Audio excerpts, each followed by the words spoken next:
மனைவியோடய கூட்டணி வைக்க முடியல சாமி. மக்களோட நீ என்ன போய் கூட்டணி வைக்க முடியாது. உனக்கு கல்யாண வயசுல பையன் இருக்கிறான், கல்யாண வயசுல பொண்ணு இருக்குது.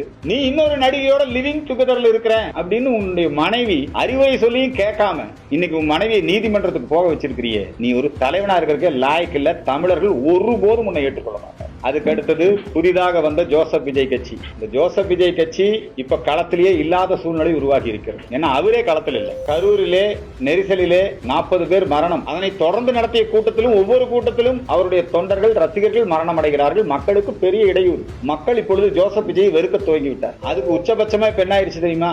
அவங்க மனைவியே விவாகரத்து பண்ணிட்டார். இவர் எப்படி மக்களோட மனைவியோடய கூட்டணி வைக்க முடியல சாமி. மக்களோட நீ என்ன போய் இவர் கூட்டணி வைக்க முடியாது. அவங்க மனைவி எல்லாம் ஒரு நல்ல குடும்பத்தை சார்ந்தது. இலங்கை தமிழர் குடும்பம், நல்ல இந்து சமயத்தில் ஈடுபாடு இருக்கக்கூடிய குடும்பம். சங்கீதா அந்த திருமணம் நடந்த போதே நான் சொன்னேன், அந்த சங்கீதாங்கிற பொண்ணை கிறிஸ்தவ முறைப்படி திருமணம் பண்ணிட்டு இருந்தாரு. இந்த ஜோசப் விஜயும் ஜோசப் விஜயுடைய தகப்பனார் 2 பேருமே கிறிஸ்தவ மதத்துல தீவிரமான ஈடுபாடு கொண்டவங்க.